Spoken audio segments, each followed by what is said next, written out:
new, welcome in. I'm Miss K, and today we're going to be making a gooey chocolate butter cake. Butter cake originally comes from St. Louis, but the first time I had it was in Philadelphia. Go figure. You'll find the original recipe linked down below. The one I'm making today involves a cake mix, so if you're offended, you can go ahead and leave. I don't know how you can be offended when we're starting with a stick of unsalted butter. I'm going to melt it in the microwave in short bursts so it doesn't explode. And while we're doing that, we'll go ahead and grease and flour our pan. I should also tell you the first time I had this, it wasn't chocolate, but we're making chocolate. I'm using a 9x13 Pyrex. Now you'll see I have a pastry brush here. This is how I always butter and flour. I have this mixture. This is my pan coating. It is Crisco flour and cornstarch. And if you'd like a recipe for that, let me know in the comments. So with this mixture, all I have to do is brush it on. Okay. And then you can just throw this pastry brush. The one I have is dishwasher safe. You can just throw it in your dishwasher and be done with it. But you can butter and flour this the traditional way if you'd like.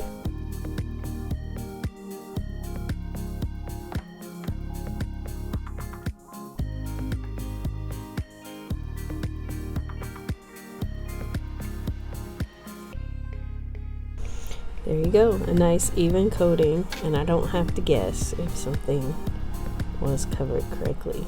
Now I have my melted butter here. And we're going to add an 1/8 teaspoon of salt. If you're using salted butter, please skip adding the extra salt.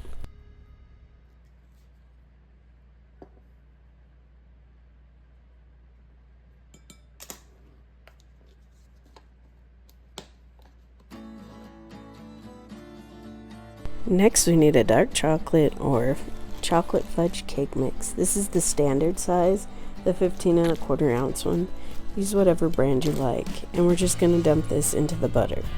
Now I'm doing this by hand, but if you have a stand mixer, I would suggest using it for this.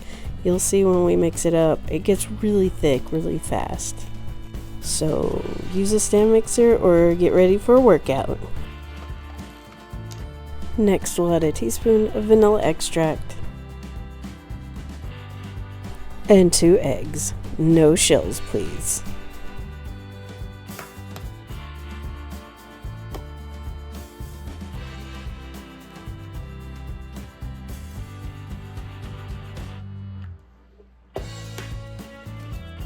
If you're going to use your hand mixer like I'm going to, be careful not to burn out the motor. Just take it easy, go a little at a time. Little at a time so it doesn't fly in our face. I even stirred around manually a little bit like that, just to get it going.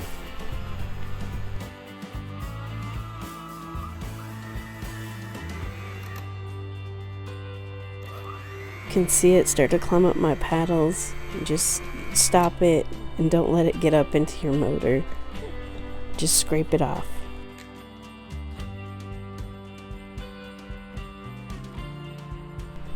Also, don't forget to scrape the sides. Stop and scrape. And that means the beaters and the side of the bowl. This looks tasty, but please refrain from licking the spatula just yet. We're not done.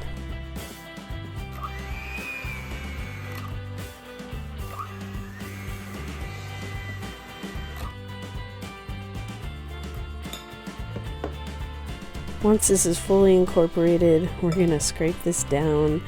You don't see any dry mix or any pieces of egg. We're going to push this into the bottom of our pan. This is like the crust, the bottom of your gooey butter cake.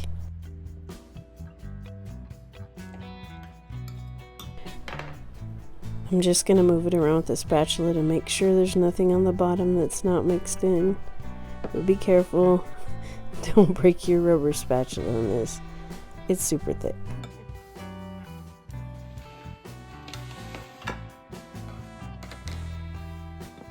Now I'm going to spoon this a little bit at a time and press it down into the bottom of the pan. Like I said, think of this as the crust or the bottom layer of this gooey butter cake.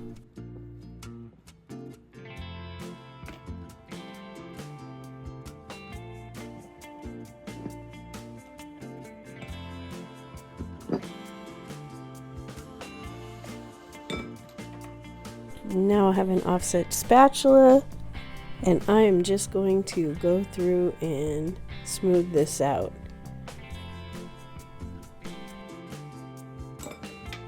How's that? That's as smooth as I can get it, and you can say super thick. Now we're going to start our second batter. We need 1 8-ounce block of cream cheese. That's 227 grams. And I am using the same bowl we did the first batter in. I did not wash it. I did not wipe it out. It won't make a difference, I promise. Remember I told you not to lick the beater? We're going to use it again. Again, I have not washed these. We're just going to go ahead and use them as is. It won't matter. This is all going to the same place. So I'm going to give the cream cheese a quick spin in the bowl just to break it up and get it kind of smooth. And then I'm going to add another teaspoon of vanilla.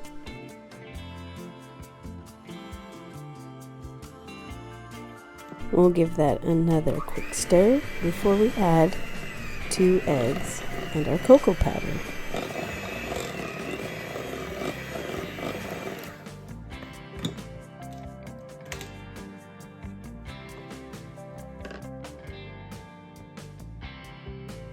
Remember, I don't want any shells in here, so be careful.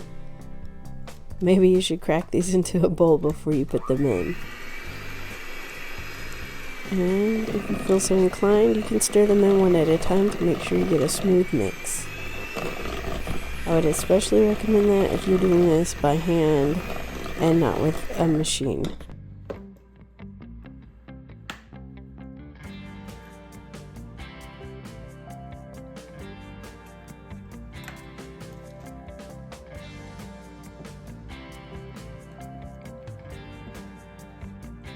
As always, scrape down your sides and make sure everybody gets incorporated and no one's left behind.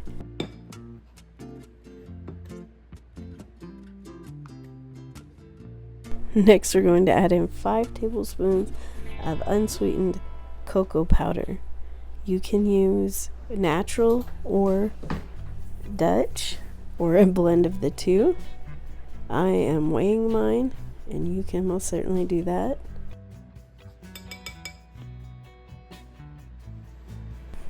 Hang on, if you have lumps in your cocoa powder, make sure you sift it because this is gonna look gross if you don't. Oh, you thought we were done? You thought our cake was rich enough? No. We're now going to add 4 cups of powdered sugar, also known as confectioner's sugar. Fun fact, if you literally translate powdered sugar to French, it's a false cognate. That means granulated sugar.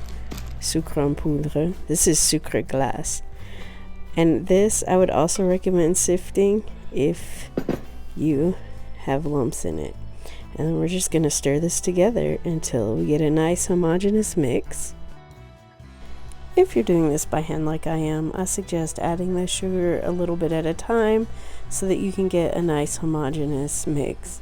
It is hard to stir in all this powdered sugar at once, especially by hand.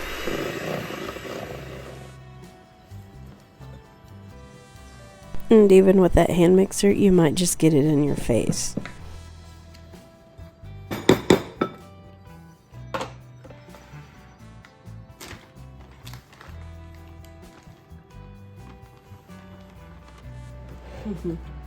While you watch me struggle with this would be a great time to subscribe if you haven't done so already.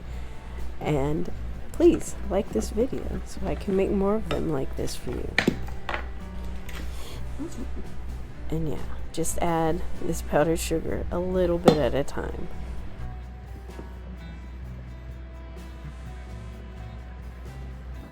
This gets really thick and it gets hard to stir. Just beware. I should have used this stand mixer. I'd be done by now. Let's give this one more go with the hand mixer. Be sure to stop and scrape down the sides periodically as you do this. We don't want any hidden surprises. Those kind of surprises are bad. Okay, we're done with the beaters now. You can lick them if you want. Now we're just going to put the cream cheese mixture on top of the bottom layer that we have. This is a lot easier to spread out. You can use the same spatula and offset spatula that we've been using.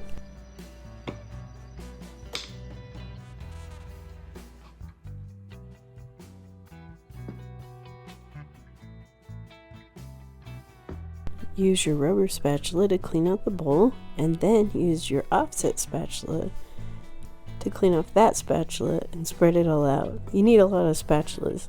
Go ahead, invest in them. It's worth it.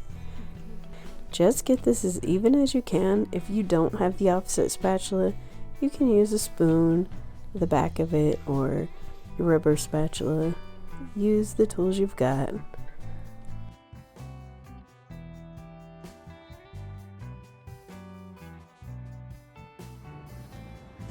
The texture though.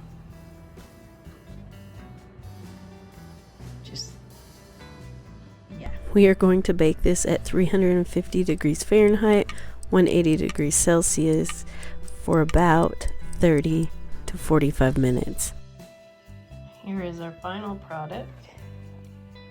Let's top this off with some powdered sugar, shall we? Again, I just have about a tablespoon of powdered sugar in the sieve, and I'm just going to go across it one-handed.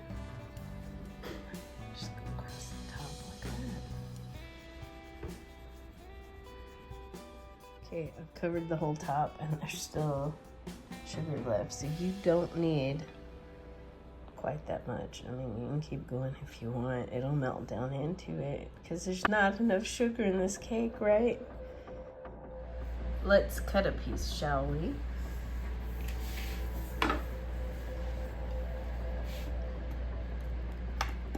Okay, the edge is hard. I didn't cook this for as long as it stated.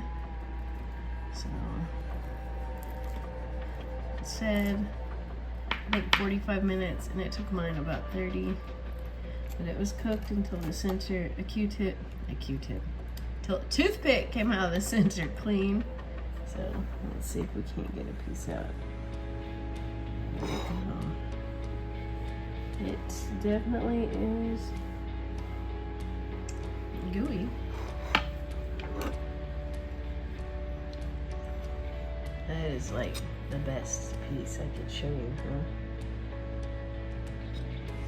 My lighting in here is awesome. So yeah, definitely gooey.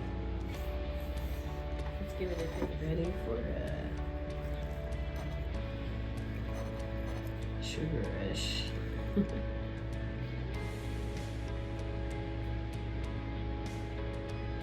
See the crumb?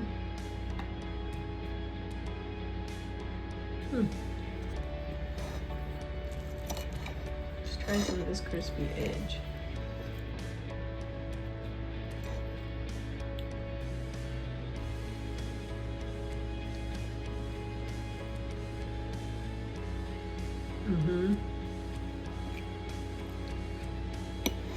Okay, this is definitely very cloyingly sweet. Maybe you could put a scoop of ice cream on this. That might bring it down a bit. Oh yeah, there you go. Chocolate gooey butter cake. Thank you for cooking with me today. If you want something less sweet, check out this French chocolate cake that I made. Au revoir, bon appétit. Ciao, ciao.